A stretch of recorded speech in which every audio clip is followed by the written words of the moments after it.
Hello. Welcome back to Scrollies. Hope your new year is off to a great start. We had our first episode of the year last week with Cinnamon. Now we're going to be continuing on into January with a little look ahead and a little look back.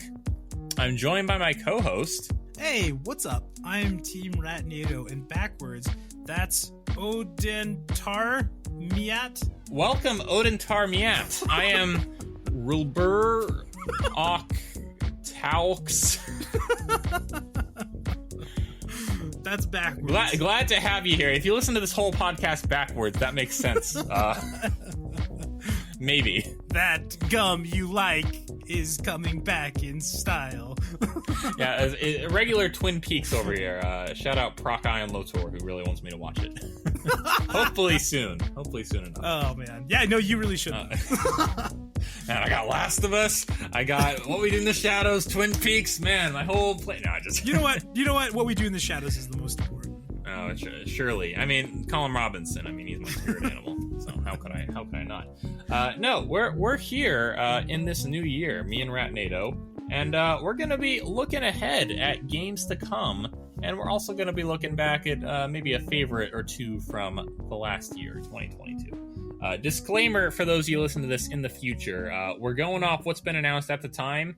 So you're going to be wondering, hey, DK65 just got announced. Why isn't Sqat excited for it? Hey, it hasn't been announced yet, okay? I don't know about it. Yeah. So just calm down, okay? We're talking about games that we're excited for at this moment in time, early January. So we're going to be talking about that. But before we do that, Ratnado, what was a favorite game you had that came out in 2022 that you played? I will tell you, Sqat, I'm just going to predict it right now, though. Donkey Kong 65 will be announced January 23rd. Nintendo Direct January 23rd, as is tradition. Donkey Kong 65 will be announced then. You know, if that happens, we are going to take this episode down. We're going to re-edit it with a live reaction of me watching DK65. So we'll upload it back in the past. So you're going to hear that now. All right. Let's see. Oh, cool. Okay, they brought the whole Kong family back. It looks like. Wait. What? They're just swinging. Oh, it's the same thing we saw in every other DK game. This is a horrible trailer. Why would they just? Oh. Okay, so you've heard that now. I must have been really excited for it. Looking forward to the 23rd for that Nintendo Direct. You know what? So many games came out last year, and I think that the ones that I was looking forward to the most that didn't disappoint was number one, Stray. Meow. Yeah. The most Scorpion Medusa game to ever be streamed to Scorpion Medusa. Yeah. However brief it was. Yeah. It wasn't a very long game, but I don't think the games need to be. I think that there was a lot of games that came out last year that I did look at, and wasn't feeling. Stray is easily the one, though, that I was just like, I mean, it kept me into it. I was excited. I was looking forward to it, and it gave me just everything I expected from it. No less, no more. No less and no more. That's all you can ask for, right? Yeah. To be fully satiated, and that's it. Yeah. People felt like it needed to be bigger. It needed to be this. It needed to be that. But I just got to be a cat, and I just got around, like, knock stuff off tables and have a cute little adventure. It was great. You could say it's a bad influence to Morty, because seeing that cat knock off all the pots, it's a little dicey now. You know, Abby's little cat cam is up on the shelves, and we don't want all those pots coming down because Morty saw the cat and Stray do it and thought it was okay. And yeah, Abby's teaching him. Not one to judge Abby Art Fox's parenting skills, but I'm just saying, you got to be careful with the type of media you expose your felines to. In the off chance that Abby is listening to this and it's like on an Alexa or a phone, Morty, don't do it, man. And I love you. You're the best cat in the world. Yeah, you know better, Morty. You know better. Bug, tell Morty to do better. Yeah, Bug's great. We know Bug's perfect, but Morty. But Bug doesn't need to be told anything. Bug's just a good cat. Morty's the troublesome one. So that was probably the because there's a lot of games. I won't go too far into them. Other games that I bought, Sifu, Pokemon Legend Arceus, that I bought, and I was kind of just like, it's pretty good. I like it. It's fine. I remember Sifu making a big splash for like a week, and then no one talked about it after that. Yeah. Was it good? It's a decent game. It's just, I don't know what it is.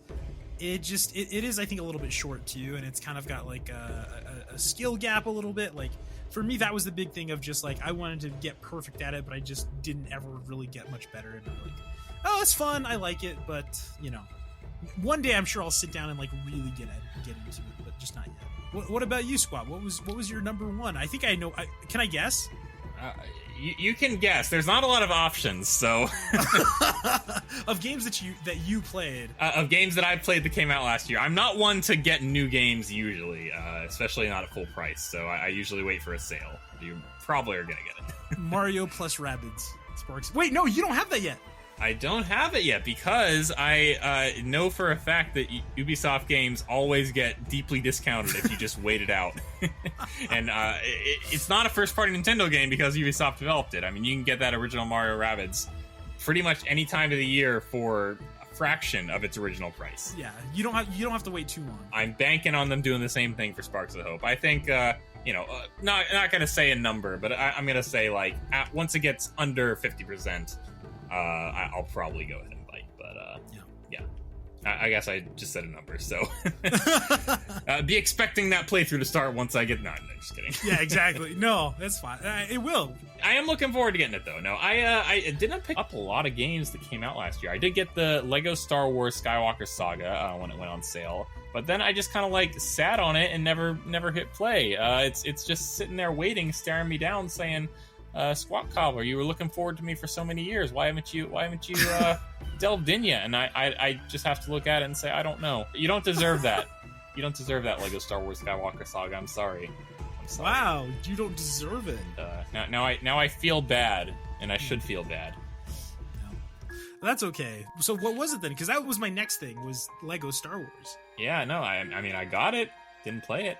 I did get Sonic Frontiers pretty soon after release. It got a bit of a sale about a month after it came out, and I mean, I played through that all the way. So I guess that's the only 2022 game I finished. And like I said in that episode last week, I mean, total 180 from thinking it was kind of a jank mess that was also kind of chill to being actually like pretty awesome and a great first step in a new Sonic direction if they actually decide to continue. I mean, we know Sega, but if they decide to continue with it, I think we're in for a treat the next time around. Yeah, no, I mean, I played a little bit during the 24-hour stream, and it was pretty fun. I'm excited. I think that's the third down on my list right now. Like once I finish a couple other games. Keep going through World 1. You'll know there's a point that comes, and you haven't gotten to it yet. Yeah. But it's not my number one either, Ratnado. Ever the basic that I am, I picked up Elden Ring, the game of the year, not too long ago, and, not gonna say definitively, because recency bias and all that, this may be the most enjoyable numbers game experience I've ever had. Yeah, interesting. Wow. And my first Souls game ever. Never played any of the other From Softwares. Never played Dark Souls, never played Sekiro, Bloodborne, any of them. Honestly, I think I've been more engrossed in the open world of Elden Ring than in any open world game since Skyrim. And there's been a lot of open world games that have been great that have come out in the time between then and now. Yeah. The Witcher 3, I haven't played it, but I mean that's a great one. Red Dead Redemption 2, obviously, amazing open world game. Breath of the Wild, of course. That said, I mean, none of those had me wondering what was around every corner as much as Elden Ring has so far. And I'm not very far into it. I've been grinding away, but it doesn't feel like a grind is the thing. I've been grinding away naturally, which is exactly how I want my grind to be. Like, it doesn't even feel like I'm grinding, but I am. And finally beat the first major boss in the castle. I mean, I won't say much because of spoilers, but I mean, you fight the first boss in the castle, and it takes a while to get there because it's pretty hard. So I'm finally moving on to the second major area, and I'm loving everything about Elden Ring. I can definitely understand why Warstaff would play it for a few minutes and then put it down because he died to a hard boss. I mean, I completely get that. Definitely not for everybody. I feel like I have the patience to where it doesn't really bother me, even though there's definitely some bosses where I'm like, this is just impossible right now. I need to come back later. And I think that's honestly what makes it the most accessible Souls game, from what people are saying, is that you can kind of choose in what order you go and fight them, and you're not really forced to fight a really hard boss off the bat that you can't get past. Yeah, I think, and that's the thing about, I think, FromSoft games like that, is that it's just like, it's intimidating to people because it is that the intention is like, you're gonna have to learn how to play this game. It's different from what you've played, and I think a lot of people are just used to how games usually are, especially open world games, you know. And that's cool. I mean, I have my opinion on Elden Ring. It has nothing to do with the game necessarily, mechanics or anything like that. It looks like a great game. But yeah, FromSoft is pretty crazy. I'm surprised. I'm surprised that you're enjoying it that much. I really am. It's I have that to fully blame for my sleep schedule being what it is right now, because Elden Ring late in the night and then early in the morning and then throughout the day. It's, so that's might be what's making you take so many long naps lately. It could be. I don't know. Word's still out, but that is a suspected culprit. Wait, cool, Sqat, I got a question then. I mean, you've been playing it. How many hours do you think you've been playing it? Oh, I can tell you exactly how many hours. So I just finished the first major boss at 35 hours in. Wow, very nice. The first boss that really gives people a lot of trouble is Margit. That's not really a spoiler because it's pretty early in the game. That's like, if you're following the critical path, I mean, you're going to reach him in like probably a few hours. Yeah. That said, I realized very quickly I could not defeat Margit and went back and explored the rest of the area and grinded up to level 30 something, and then finally was able to take him out without an issue. I am very disappointed that my flashback capture didn't work, because I had a really great moment in defeating him, where we both struck the final blow on each other at the same time, and as I was dying, I got the victory achievement and then respawned and he was dead. So wish I had that clip to share with you guys, but alas, it did not save. Oh, rip. So yeah, big rip. You'll just have to take my word for it. It was quite a moment. What's funny is I've seen that multiple times in like audio stream when he was streaming it, and like of like, oh, I died, but you know, something else happens. Oh, I still win. Okay, great. Yeah, I'll take it. It's that meme. I died, but I lived. Yeah, exactly. Well, okay. So I asked that because I want to ask you one more question. 35 hours. You feel like you're learning a lot. Surely by now you have a maiden, right? I do have a maiden. I didn't really get to choose her. She chose herself, I guess. Wait, you have a maiden? You're not maidenless? I am not maidenless, because I have someone who came up to me at a campfire and gave me a horse.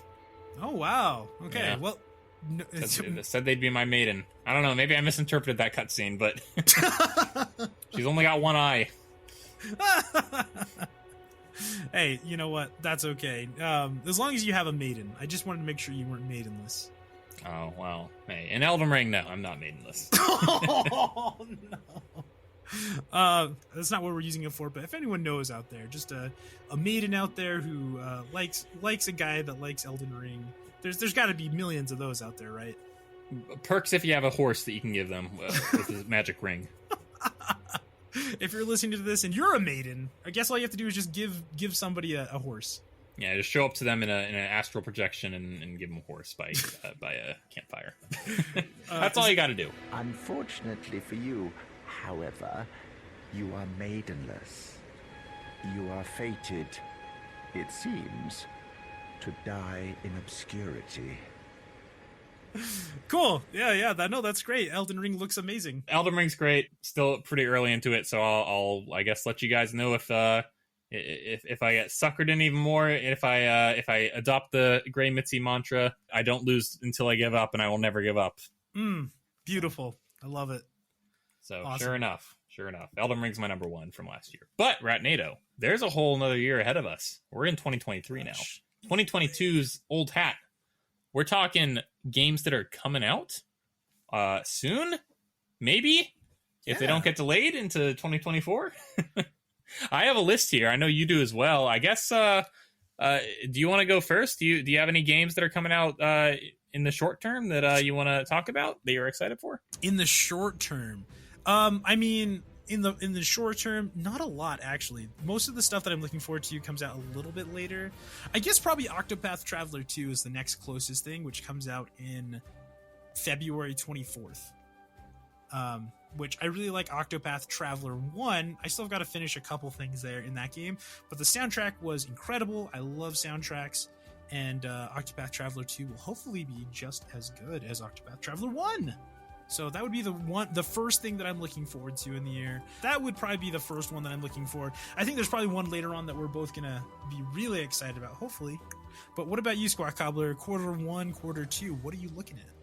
Yeah. So there's a game coming out in March that I am very much looking forward to. A sequel to a game that I never really touched, even though I had it for a while, until this past summer. The sequel to Star Wars Jedi Fallen Order.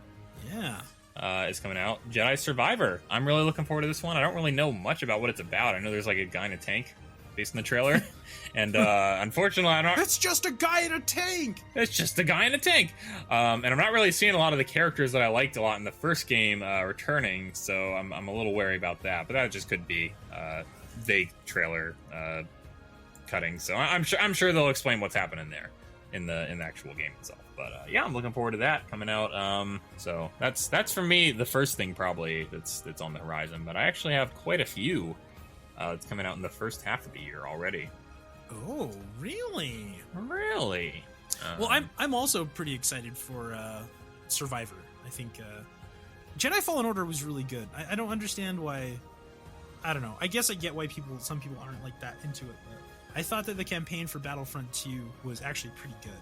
I really enjoyed it, and so continuing on with that with just like single player Star Wars, I don't know why they're doing a lot better in those for me, because Fallen Order is so great. I'm excited to see where they go with Survivor, especially because it doesn't really tie into any of the, I guess, other Star Wars media happening right now, so I don't really know what's going on with those characters that were introduced. So yeah, exciting stuff there. Don't really have much more to say than that, so I guess we'll move on to the next one for me, which is Atomic Heart. I'm more intrigued by just what this game is and how long it's been, I guess, in the works than what it's actually about. I don't really know what the story covers. I don't know if it's like related to anything, to any other properties, but it's been in like development for years and years now. It takes place in a alternate reality Soviet Union, I think in the 60s, so kind of like a Wolfenstein in a sense. It's like that same time period in like a different world where history played out differently. Right. So I don't know if I'm really gonna look too much into it, or if I'll just maybe try it out once it comes out, see if I dig it. I think it's an open world game, but yeah, that's about all I know at the moment for it. I'm intrigued, but I can't really say why. And who is it? Who is developing? This is the first I've ever heard of it. It looks like this is their first game, Munfish. So yeah, I don't know. I've been intrigued. Snotrag shared a trailer for it that had a release date, and I've been hearing this name come up for a few years now. So it's the first time I've actually attached a release date to it, and it's coming out in just a couple months. Interesting. So. Yeah, I mean, I love that kind of stuff. I really liked the Wolfenstein for that, like just like alternate history is always kind of interesting to me. Just, what if one little thing was different? There's some TV shows like that. Man in the High Castle, dealing with a different outcome for World War II. For All Mankind is one on Apple TV. It's about the space race and had that gone a little differently. So all of that, it's right up my alley as far as I guess that subgenre goes. But that it looks pretty cool. I mean, if it is that, it seems like it's giving also a little a Metro. Exodus, yeah, and I love those games too. I think those are really good. I bought those on my Switch, and they were pretty fun. I liked those. So I think I got one of those for free recently on Epic. I'm trying to remember which one though. Yeah, not the main one, but like one of the I guess sub games. All right, the next one. I mean, I'm gonna say it. Well, you know what? Can I just say Final Fantasy 16 is kind of just a given? Like, I'm interested in what's going to happen with it. I'm shocked. Oh, I mean, I'm not really, but I'm surprised that you're anticipating the next Final Fantasy 7 remake more than the next new numbered entry. At least that's the impression I'm getting from it. A little bit. I think that there's a lot of things about 16, and I won't go too deep into it right now because it's kind of really isn't the place for it, I think. But I have nothing to really like think. I know when I first watched that trailer back in like 2020 or whatever it was, early 2021, I hadn't played Final Fantasy 14 yet, and the people behind this, people know Yoshi P, who is kind of the guy behind everything in Final Fantasy 14 driving that. He's leading this out. He's kind of the director over Final Fantasy 16. And so to me, when I first saw it, it was kind of like, it didn't feel enough fantasy to me. It kind of felt like, oh, they're trying to do like a Game of Thrones, like very grounded thing. There was a lot of things like, you know, oh, no party, it's just you, the player, as the main character, and that's kind of it. And I wasn't sure, just because based on that, it seemed a little bland to me. Now, however, now that I've actually played through stuff, I just finished Stormblood in Final Fantasy 14, and the story is picking up a lot. I can't necessarily, like, I don't want to give too much credit and like, this is like the best game I've ever played, but I have really been enjoying. I'm not ready to make a judgment value on it yet too much. Sure. You know, I did see the trailer for it. I don't have hardly any context for anything around it. I just, you know, saw the trailer for what it is. And it seems to me, at least, it is going back to that kind of swords and sorcery type standard fantasy environment that I guess Final Fantasy hasn't been in a while. Do you feel like that makes it more generic? To me, yeah, the impression that I get is that it is just going, the initial thing when I saw that, I don't know how it's gonna turn out because, you know, I'm trying not to put too much onto it, but sure. That my first impression when I saw the 16 trailer was like, this is kind of just like, it's almost becoming Western basic fantasy, which I don't like. That's why I like Final Fantasy, because it's always a little, it's got like a little like sci-fi in there and a little like, you know, like sure Japanese street fashion, you know, like all that kind of stuff. Only with Yesmura involved. Exactly, and like, and you know, I mean, saying that, having said that, you know, my feelings on Nomura.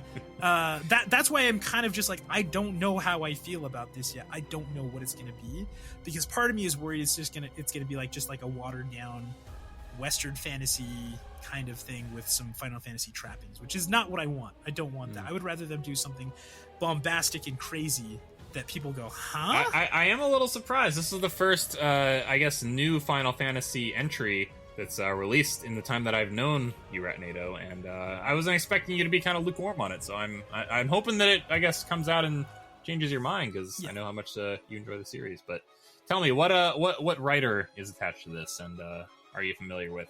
I'll wrap it up really quick to say that having played 14, it seems like they're kind of giving the reins. They're saying Final Fantasy 14 is doing so good, people are enjoying it so much, we're going to kind of let all of you, the Final Fantasy 14 people, kind of show us what can we do with 16. Let's try something different. And so I will say that I have been heartened by having played it, because her name is Natsuko Ishikawa, and she's one of the writers that's come along a little bit. I mean, I think she's been involved for a long time, but she has done parts of the game of Final Fantasy XIV that people are really liking to. Shadowbringers, which is the expansion I just got into, parts of Stormblood, and parts of like a specific class quest that you can do. Apparently she's the writer behind it, and it's everything I've seen from those things that people are like, oh yeah, that's Natsuko Ishikawa, she wrote that. I'm like, yeah, this was intriguing, it was good. It was adult and like, not like adult, like, you know, mature themes, but like it was something that felt realistic while being fantastical. And knowing that she's in on that and Yoshi P are in on that, and I think they're even bringing the composer Masayoshi Soken into it, I'm cautiously optimistic. I'm very optimistic, but I don't want to, like, I'm not ready to commit. Fair enough. You gotta see what it's about before you jump on board fully. Yeah. I can respect that. Well, speaking of that attitude, I mean, naturally, we're contractually by Chunky Cat required to bring it up.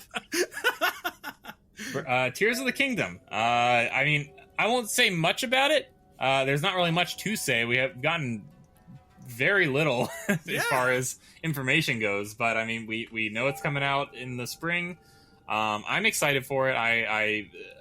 I may say a lot of things about Breath of the Wild, but I did really enjoy that game. Won't get too into it here, but I think there was just little things in Breath of the Wild that it was just so close to being what I wanted.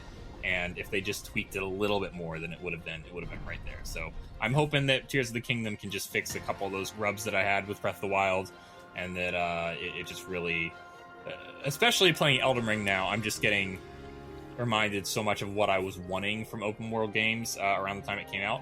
And going from a series that just had so many different landscapes, so many different methods of traversal, into a game where you can't even go underwater anymore, which is something you could do in the N64 Zeldas. If they even just brought that back, Tears of the Kingdom, it would be a game changer. Naturally, the sky, we know that's going to be a big factor. I expect they'll do that really well. Kind of what we were hoping for with Skyward Sword, but didn't really get. And if we can go underground as well, that would be awesome. So I'm really hopeful for it. I really think that they're going to knock it out of the park and just Breath of the Wild and then some. That's what I'm expecting. That's what I'm hoping for.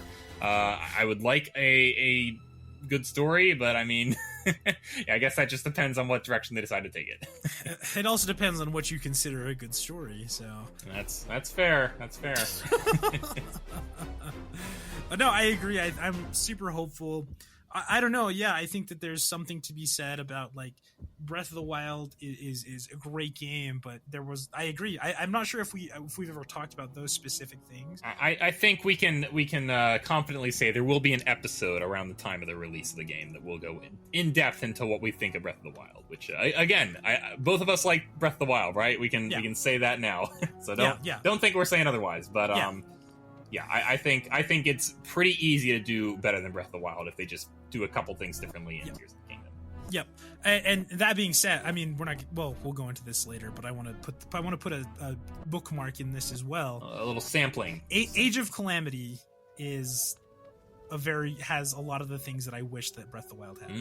It's interesting because I thought it would as well, and then I played it, and we'll talk about it, Ratnado. Yeah. We'll talk about it. Yeah. Another thing to keep in mind with it is that Breath of the Wild was an early release Switch game, and this is if you take Nintendo at its word, it's a mid-release Switch game, but I mean, really, it's an end-of-life Switch game.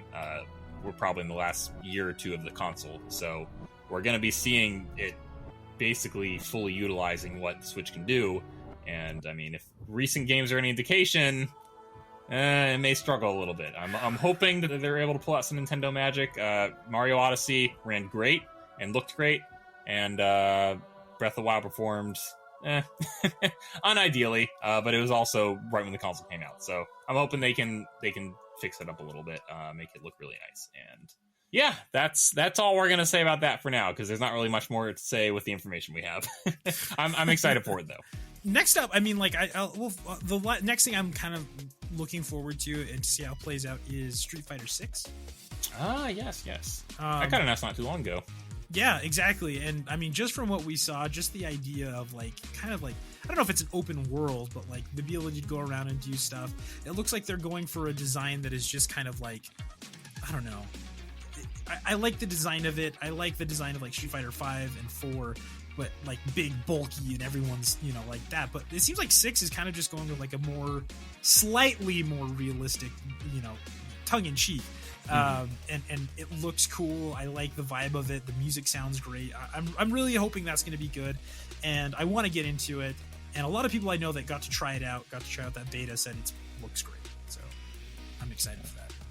Well, keep your eyes over on RP Genius. He'll be playing it as soon as it's available for all of you to see, because he's big into those fighting games. But yeah, I'm pretty bad at fighting games, not gonna lie, that aren't Smash. Like, just the combos, it's just all a little too much for me to process in the moment. But yeah, if they were able to tweak the gameplay a bit to be a little different than what's come before, because I mean, let's be honest, Street Fighter 2 through 5 are all just Street Fighter 2. yeah, pretty much. With like modern upgrades. So I mean, which is not bad. That's still fine. It's. I mean, hey, Street Fighter 2 is great, but I mean, maybe you can try something different eventually. Yeah, exactly. And if it doesn't work, just go back to what works with Street Fighter 7. So, very cool. Last but not least, probably my most anticipated game of the year. Been a long time since we've gotten a title from Rocksteady. And, I talked about it a little bit with that news that came out of the Game Awards that Kevin Conroy would be voiced Batman one more time in Suicide Squad Kill the Justice League. I am so nervously optimistic for this game. I really want them to do it well, just based on how long it's been since we have had an entry, in what they're trying to do differently with it, with multiplayer co-op, especially seeing how Gotham Knights kind of fumbled that. by all impressions, having not played it. I'm really hopeful that it just brings that extra polish, that it just brings that great storytelling that they've done in all the other Arkham games, and knowing that it's also not an Arkham game, that it's going to be its own thing, and letting my expectations not influence that, and being able to take it for what it is. I'm excited for it. I'm nervous for it. I'm really looking forward to trying some of the new characters and their movesets. The story, as it stands right now, is having me a little wary, just based on what it's going to do with the characters of the Justice League. But hey, it's a DC game. They can do some crazy things sometimes, as we know. Yeah. So, and they can always just write it off as some other universe. Exactly. I'm Exactly. excited about that too. The only thing with that is Arkham's probably my favorite Batman universe they've ever done. So I don't want them to go too crazy with it, but we'll see. Yeah, we'll see. It'll be good. Let's just, hey, if I'm wrong, come back to this and we'll clip it out, and we'll lambast me for saying, trust that it's going to be good. Trust the process. I'm trusting the process. And I don't want to end this. I know we're getting there, but I don't want to say this because we would never hear the end of it. Hollow Knight Silk Song. That hasn't ever released date yet, though. Do we really know it's coming out this year? I mean, we don't know. We're praying, just like we're praying for Suicide Squad. We're praying for Abby. Yeah, Morty, you're gonna be a good cat now, so that Abby can patiently await Silk Song coming out without having pots knocked down. All right. Okay. And yeah. So that's it. DK65 hasn't been announced yet, so we'll get to that when that comes about. But that's I guess what we're looking forward to early in the year, with the information we have at this time. Maybe we'll have another one of these at some point in the year, but that's it for me at the moment. Ratnado. I see you have quite a few games there on your list. I do as well, and don't know if you'll all see these games played in any way, shape, or form by the time they come out, but hopefully we'll at least get a chance to talk about them and let you know what we think. Some of these are just for me. They're just for Rat alone, and then he'll emerge and talk about it. Yeah, not everything's meant to be made into content. I guess we should say that up front. But I've been happy to have this conversation. Always fun to look ahead and get excited for something, and talk about what you want from it and what you don't. And it's surprising that there's so little information about a lot of these big games at the beginning of the year. But like we said, it's only January. A lot can change in the next few weeks. So yeah, that's all we're going to say for today. Thank you for listening. I've been Sqat Cobbler of the Scrollies podcast and the Sqat Cobbler YouTube, and I'm joined by my co-host. And I am no longer Team Ratnado. Just for the duration of this podcast was I Team Ratnado, and I'm now going to ascend into my other form, which is Rathian in Final Fantasy XIV. Did you know that they've critically acclaimed MMORPG Final Fantasy XIV?